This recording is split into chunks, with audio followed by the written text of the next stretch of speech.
Presiden Prabowo Subianto ingin melanjutkan proyek Wush dari Jakarta hingga ke Banyuwangi, Jawa Timur. Pernyataan Prabowo disampaikan usai Prabowo menghadiri peresmian revitalisasi stasiun Tanah Abang baru Senin siang. Dalam sambutannya, Prabowo bilang masalah kereta cepat Jakarta-Bandung Wush adalah tanggung jawab pemerintah. Ia menekankan semua transportasi publik termasuk Wush jangan dihitung untung dan rugi saja, tapi ada manfaat bagi rakyat. Prabowo juga menyampaikan keinginannya agar kereta cepat Wush tak hanya sampai Surabaya, tapi tersambung sampai Banyuwangi.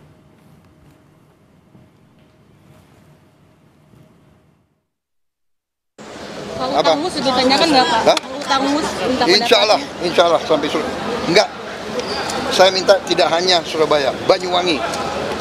Ya, Banyuwangi. Pak, tadi ngobrol sama penumpang KRL ya Pak? Surabaya itu zaman dulu, sekarang saya Banyuwangi. Pak.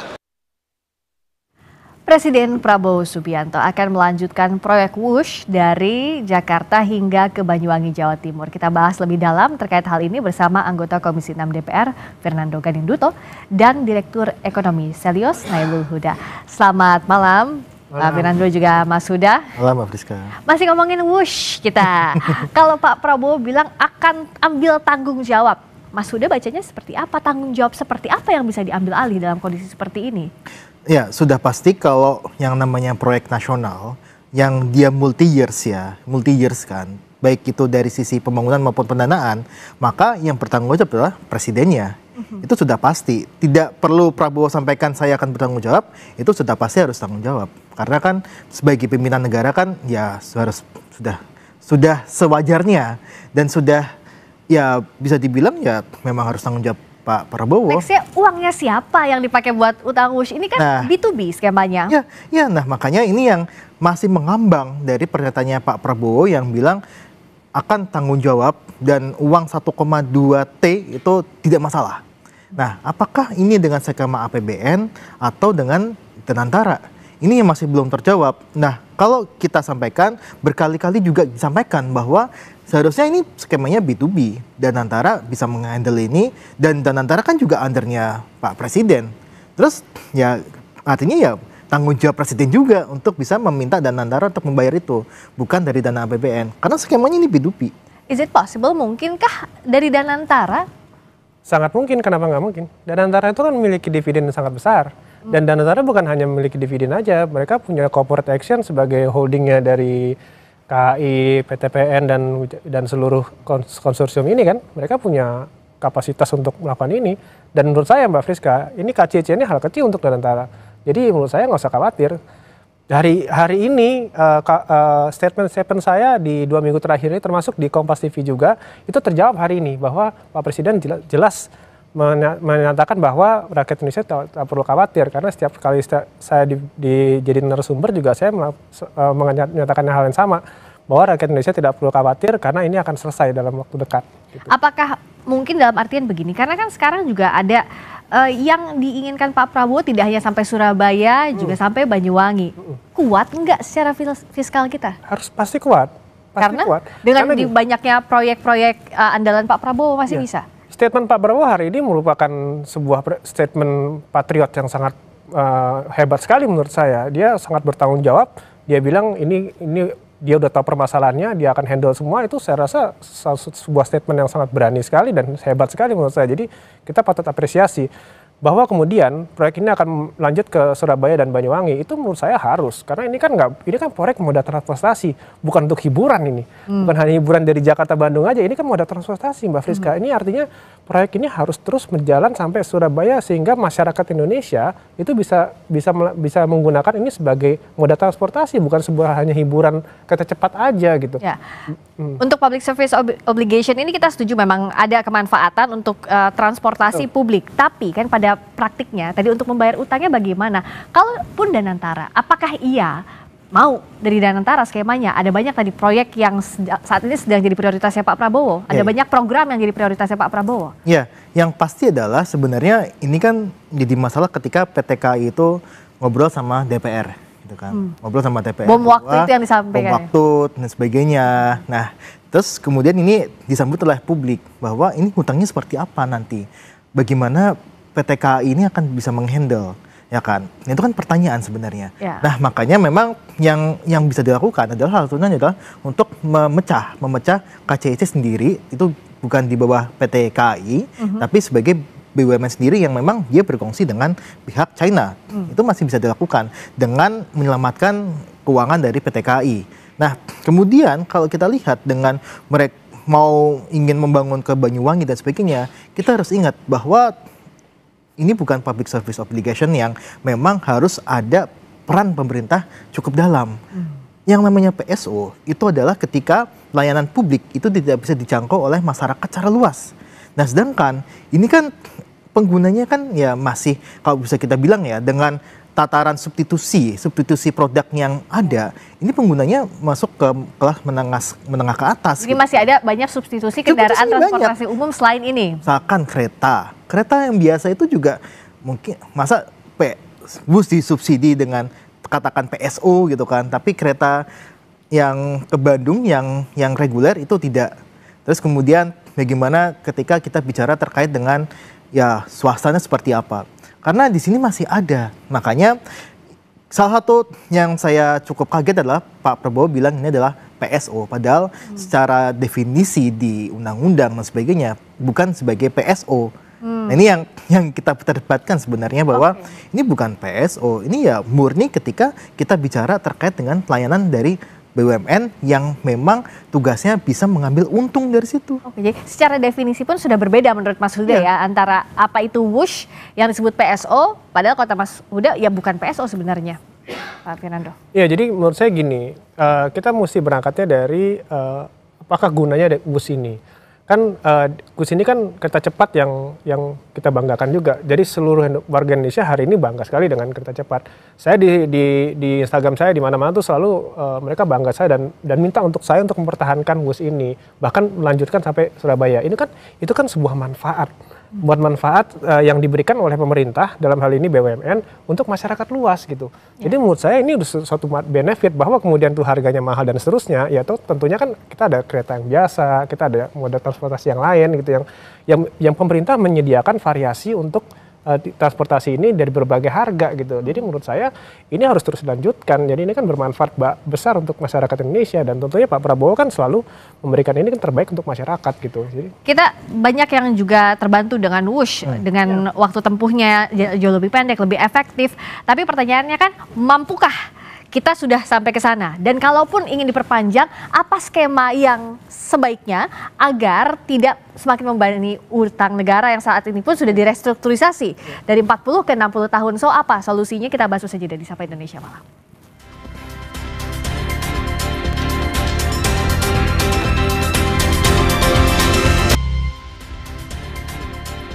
Presiden Prabowo akan melanjutkan proyek WUSH dari Jakarta hingga ke Banyuwangi, Jawa Timur. Kita masih membahasnya lebih dalam terkait hal ini bersama anggota Komisi 6 DPR Fernando Gadinduto dan Direktur Ekonomi Selyos Nailul Huda. Membahas yang tadi, kalau dilanjutkan oke ada asas kemanfaatannya, tapi kita sudah mampu atau belum Mas Huda? Jadi apa yang harus hati-hati betul kalau memang melanjutkan ini dan bagaimana selesaiin utang yang kemarin itu? Ya, yang pertama adalah pasti harus menyelesaikan masalah yang terkait dengan Jakarta-Bandung terlebih dahulu. Harus clear bahwa 1,2 T itu diambil dari mana dananya. Per tahun ya? Per tahun ya. Per tahun itu diambil dari mana. Sehingga nanti untuk yang proyek berikutnya, kita pasti akan betul mendukung ketika ada pembangunan transportasi massal yang memang baik bagi banyak orang transportasi dan sebagainya. Nah, tapi masalahnya adalah pembangunannya ini yang jadi masalah. Ketika ini menimbulkan kerugian-kerugian yang memang ditanggung oleh BUMN. Nah, ketika kan harusnya kan kalau kita bicara proyek kan harusnya nggak sampai rugi lah gitu kan. Kita kalau bisa untung gitu bahkan kan. Bahkan kalau kita lihat sebenarnya ketika pun dikatakan ini masih merugi dan sebagainya, ini harus dihitung ulang, kalkulasi ulangnya tuh yang penting Mbak. Karena gini, karena perkiraan awal dari PT KCIC itu adalah 30.000 penumpang per hari. Sekarang itu cuma 16.000 maksimal. 16.000 gitu. Sepertiga itu pun maksimal. Maksimal gitu kan, bahkan ada yang lebih turun lagi dan sebagainya. Bahkan di Senin yang harusnya ya peak hour itu nggak tembus juga gitu. Nah artinya ini perlu kalkulasi ulang apakah memang pangsa pasarnya ada. Nah, kadang kalau kita lihat pembangunan infrastruktur di Indonesia, terutama di zamannya Pak Jokowi ya, itu tidak mempertimbangkan pasarnya. Kita lihat salah satunya apa coba? Yang paling ketara adalah Bandara Kertajati.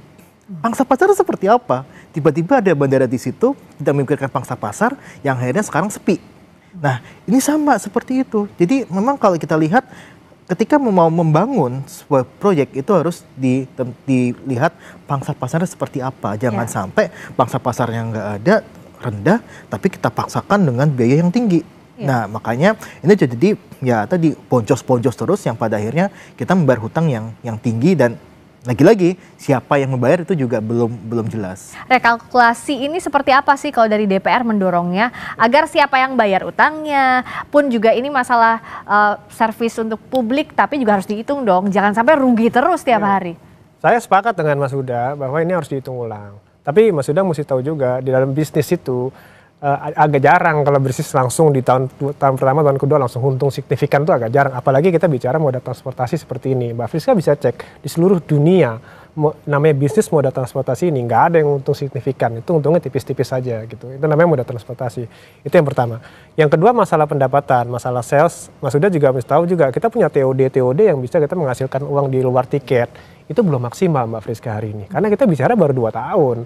Itu kan membangun TOD itu nggak hanya 2 tahun, itu panjang itu perjalanannya. Jadi dengan TOD yang kita bisa bangun dan kita menghasilkan uang di luar tiket itu bisa menghasilkan uang juga Mas Huda. Jadi kita perlu waktu untuk sampai sana. Lalu masalah yang tadi Mbak Friska juga sempat nanya, sanggup nggak kita bikin sampai Surabaya? Saya rasa gini Mbak Friska, hari ini orang yang paling paham uang keuangan Indonesia itu adalah Pak Prabowo Subianto, namanya Pak Presiden kita gitu. Jadi kalau hari ini dia udah menyatakan bahwa kita sanggup, kita punya uang banyak, apalagi yang kita mesti curigai, apa kita khawatirkan gitu. Itu pas Pak Prabowo udah ngomong seperti itu, ya beliau lebih tahu, paham keuangan negara kita. Jadi nggak usah khawatir masyarakat Indonesia. Jadi kalau beliau menyatakan sampai Banyuwangi, pasti sampai Banyuwangi saya pastikan. Gitu. Apakah oke gas aja langsung sampai Banyuwangi? Nggak usah khawatir, ada kekhawatiran di publik gitu kalau kita yang pertama adalah kita sudah banyak contoh lah sebenarnya pembangunan transportasi di Indonesia itu bisa kita bilang bisa kita bilang nampaknya tidak prudent. Contohnya LRT Palembang. Satu tuh dari Palembang, kereta bandara Jakarta itu sepi juga kan. Berapa tahun itu? Lama banget kan. Nah itu bentuk kerugian. Nah yang dari Palembang juga akhirnya siapa yang tanggung jawab dan sebagainya, itu lembar-lembaran juga. Itu baru satu. Nah yang lembahnya banyak. Sama aja seperti kereta api cepat ini gitu kan. Nah yang kedua adalah terkait dengan tadi ya, apakah sampai Banyuwangi dan sebagainya. Nah saya menarik tadi Pak Prabowo juga ditanyain sama wartawan bahwa Pak kalau kereta api di luar Jawa seperti apa? Jawabannya kurang tegas, bahwa dengan jokes mengambil topinya Pak Menhub ya kan, terus dia seolah-olah kuat nggak nih? Nah pada akhirnya kita menduga bahwa memang yang dikejar adalah ya kereta cepat ini. Tapi kalau sebagian bilang bahwa termasuk Pak Jonan ketika awal WUS itu sampaikan bahwa yang perlu kita bangun dulu adalah kereta api di luar Pulau Jawa. Nah ini juga perlu yang dana yang cukup besar. Makanya tadi kalau misalkan PT KAI dicabut aja, dia tidak diberikan beban KCIC itu didirikan sendiri gitu kan. Nah ini bisa untuk KAI itu bisa lebih luas lagi untuk mengembangkan kereta-kereta api yang ada di luar Pulau Jawa gitu kan. Karena ini sangat urgent juga, dibutuhkan juga gitu kan. Kita Sulawesi masih belum juga kan, belum ada juga gitu. Sulawesi misalnya begitu. Iya Sulawesi. Tapi kita harusnya punya dananya untuk itu prioritasnya. Ya, kalau saya prioritas untuk membangun yang tertinggal terlebih dahulu lah gitu kan. Yang belum ada dulu. Yang belum ada gitu kan. Sulawesi meskipun ya kalau kita bilang juga harus dihitung juga soal pangsa pasarnya seperti apa, marketnya seperti apa gitu kan. Tapi kalau itu ya bisa dibilang ya kalau nggak tinggi-tinggi amat harganya mungkin bisa naik gitu kan. Nah inilah yang sebenarnya kebijakan publik itu kan terkait dengan prioritas. Prioritas mana yang akan didahulukan sama Pak Presiden itu yang jadi. Kenapa kita bicara prioritas ini Pak Fernando? Agar kita itu menyelesaikan masalah bukan dengan masalah yang baru lagi. Termasuk untuk yang Banyuwangi. Apa kalaupun iya, apa yang DPR harus dorong agar tidak ada masalah baru sementara utang kemarin juga masih harus dipikirkan? Tentu yang kami dorong, kami akan mengawasi secara intens mengenai ini gitu. Kan ini kan cost overrun yang kita hadapi di WUS ini kan sebuah pelajaran yang sangat berharga sekali untuk kita gitu. Jadi kita pastikan nanti pada saat kereta cepat ini diperpanjang sampai Jawa Tengah maupun Jawa Timur maupun sampai Banyuwangi, itu kita pastikan bahwa tidak ada cost of run seperti ini atau ada korupsi atau apa, saya nggak tahu yang menyebabkan harga ini menjadi besar gitu. Itu akan kita awasi gitu. Saya pastikan kami di Komisi 6 pasti akan mengawasi ini semua gitu. Saya pastikan bahwa BUMN ini harus bekerja dengan baik supaya bisa memberikan terbaik kepada masyarakat dari moda transportasi ini gitu. Terutama agar jangan yes sir di awal, lalu berikutnya masalah di kemudian hari. Apa sih Mas Huda, kalaupun ini mau dilanjutkan, yang harus dievaluasi di awal, ya nggak usah cepet-cepet, tapi matang dulu di awal gitu. Ya, yang paling awal adalah sebenarnya visibility study-nya. Itu harus prudent. Bahwa ketika ini dikatakan pangsa pasar sekian, ya harus sekian gitu kan. Dan kemudian kalau kita lihat sebenarnya untuk terkait dengan skema pembiayaan itu juga harus fair gitu kan, harus terbuka. Nah, kadang yang kita heran adalah selama ini masih sedikit dokumen-dokumen terkait dengan perjanjian antara KCIC ini ya, dan antara pemerintah kita dengan pemerintah China ataupun bisnisnya Cina dengan PT KAI konsorsium itu tidak terbuka. Sampai sekarang tuh nggak ada dokumen-dokumen yang memang ini harusnya ada pasal-pasal apa ketika terjadi force majeure dan sebagainya, ketika ada hutang bagaimana cara penyelesaiannya, tidak ada. Itu makanya memang yang harus kita dorong adalah transparansinya. Nah, kita titipkan juga ke Mas Nando sebenarnya bahwa transparansi ini harus dibuka ke publik gitu kan. Nah, ketika beliau nanti akan kunjungan ke lapangan dan sebagainya, itu kita harapkan memang ada dokumen-dokumen yang bisa kita pelajari, yang publik kita bisa baca sehingga semuanya clear, tidak ada yang tertutupi, dan kita ya mendorong bahwa ya ini harus diselesaikan secara B2B tetap. Kalau Ketua DPR menyambung yang tadi, Bu Puan sudah bilang bahwa akan segera dievaluasi untuk WUSH ini. Kapan dan bagaimana? Kami sebelum reses kemarin, kami kan baru paripurna hari ini, baru masuk hari ini ya. Jadi kita sebelum reses kemarin itu, Komisi 6 sudah menjadwalkan kunjungan kerja ke KCIC di hari Jumat besok. Jadi 4 besok ini ke sana ya? Iya, di tanggal 7 besok ini. Termasuk saya juga akan ke sana gitu. Jadi kami akan benar-benar ketemu kepada KCIC, KAI dan seluruh yang terkait dengan kereta bus ini. Kami akan menanyakan, Mas Huda, ntar dan jangan khawatir, saya akan tanyakan semua itu. Saya akan apalagi Pak Bobi kan baru ketemu Pak Presiden kemarin ini. Kami pengen tahu juga apa yang disampaikan Pak Presiden, itu akan kami tanya juga gitu, supaya gimana caranya kereta bus ini terus jalan, nggak ada masalah lagi gitu. Karena Pak Presiden kan hari ini udah bilang ini nggak ada masalah, kita akan selesaikan semua. Nah, dengan cara apa? Nah, ntar kita akan tanyakan hari Jumat besok. How-nya bagaimana? Nanti kita tunggu jawabannya hari Jumat, akan jadi headline kayaknya ya kunjungan DPR ini ke sana. Terima kasih Pak Fernando Ganinduta, terima kasih juga Mas Nailul Huda sudah hadir di Sapa Indonesia Malam.